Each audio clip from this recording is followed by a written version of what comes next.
ব্রাজিলের সাবেক ফুটবল তারকা রবার্তো কার্লোস কি সত্যি ইসলাম ধর্ম গ্রহণ করেছেন? লিফটের ভেতরে গৃহপালিত কুকুরের কামড়ে শিশুর রক্তাক্ত হওয়ার মর্মান্তিক ঘটনাটি কি বাংলাদেশের?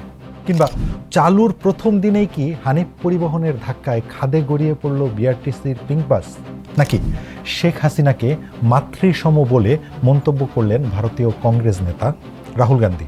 গত কয়েকদিনে সামাজিক যোগাযোগ মাধ্যমে ছড়িয়ে পড়া এই ছবি আর ভিডিওগুলো আপনার সামনে নিশ্চয়ই এসেছে, কিন্তু আপনি কি এসবের সত্যতা যাচাই করে দেখেছেন? চলুন আজকের ফ্যাক্ট চেকে এগুলোর সত্যতা যাচাই করে দেখি।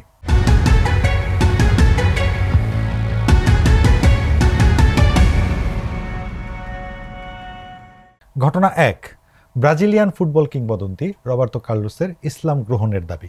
ব্রাজিলের বিশ্বকাপজয়ী সাবেক তারকা ফুটবলার রবার্তো কার্লোস ইসলাম ধর্ম গ্রহণ করেছেন এমন খবর সামাজিক যোগাযোগ মাধ্যমের পাশাপাশি কিছু মূলধারার সংবাদ মাধ্যমেও ছড়িয়ে পড়ে।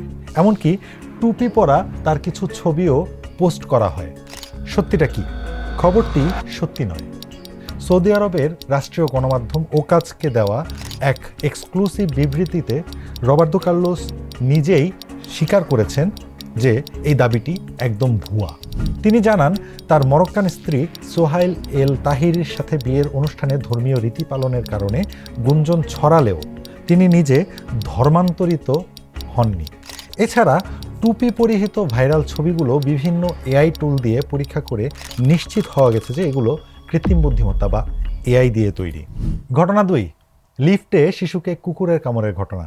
সামাজিক যোগাযোগ মাধ্যমে একটি সিসিটিভি ফুটেজ ছড়িয়ে পড়ে যেখানে লিফটের ভেতরে এক শিশুকে একটি পোষা কুকুর কামড় দেয় এবং কুকুরের মালিক নারীটি আহত শিশুর প্রতি কোনো সাহায্য না করে নির্বিকার থাকেন। নেটিজেনরা দাবি করতে থাকেন ঘটনাটি বাংলাদেশের। সত্যিটা কি? ভিডিওটির সাথে বাংলাদেশের আসলে কোনো সম্পর্ক নেই। অনুসন্ধানে জানা যায় এটি 2022 সালের 5 সেপ্টেম্বরের একটি ঘটনা। ভারতের উত্তরপ্রদেশের গাজিয়াবাদের রাজনগর এক্সটেনশনের একটি হাউজিং সোসাইটির লিফটে ঘটনাটি ঘটেছিল এবং সেখানকার নন্দগ্রাম থানায় এ নিয়ে একটি মামলাও দায়ের করা হয়।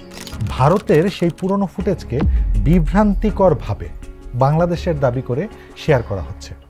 ঘটনা 3, চালুর প্রথম দিনেই পিঙ্ক বাসের খাদে পড়ার ছবি। সামাজিক যোগাযোগ মাধ্যমে ছড়ানো একটি ছবিতে দেখা যায় মহিলা বাস লেখা গোলাপি রঙের একটি বাস খাদে পড়ে আছে এবং পাশে হানিফ লেখা বাস দাঁড়িয়ে আছে।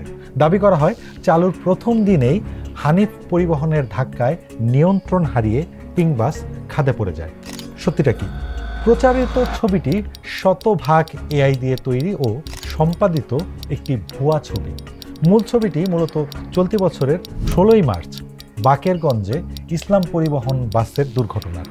সেই ছবির বাসটিকে এআই প্রযুক্তির সাহায্যে এডিট করে পিঙ্ক বাস এবং পাশে হানিফ পরিবহন বসানো হয়েছে। ঘটনা 4, শেখ হাসিনাকে মাতৃসম বললেন রাহুল গান্ধী শীর্ষক দাবি। শেখ হাসিনা আমার মাতৃসম, ভারতে থাকতে তার কোনো স্ট্যাটাস লাগে না। কংগ্রেস নেতা রাহুল গান্ধীর মন্তব্য দাবি করে এমন ছবি, এমন তথ্য সোশ্যাল মিডিয়ায় ছড়িয়ে দেওয়া হয়। সত্যিটা কি? রাহুল গান্ধী শেখ হাসিনাকে নিয়ে এমন কোনো বক্তব্য দেননি। কোনো নির্ভরযোগ্য ভারতীয় বা আন্তর্জাতিক গণমাধ্যমে এই তথ্যের সপক্ষে কোনো প্রমাণ মেলেনি।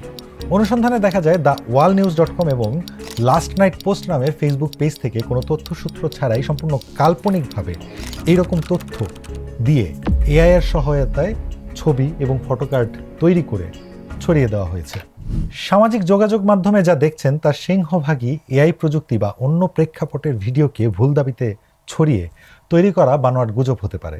যে কোনো সংবেদনশীল খবর শেয়ার করার আগে তাই অন্তত একটিবার ভাবুন খবরটি কি নির্ভরযোগ্য কোনো উৎস থেকে এসেছে।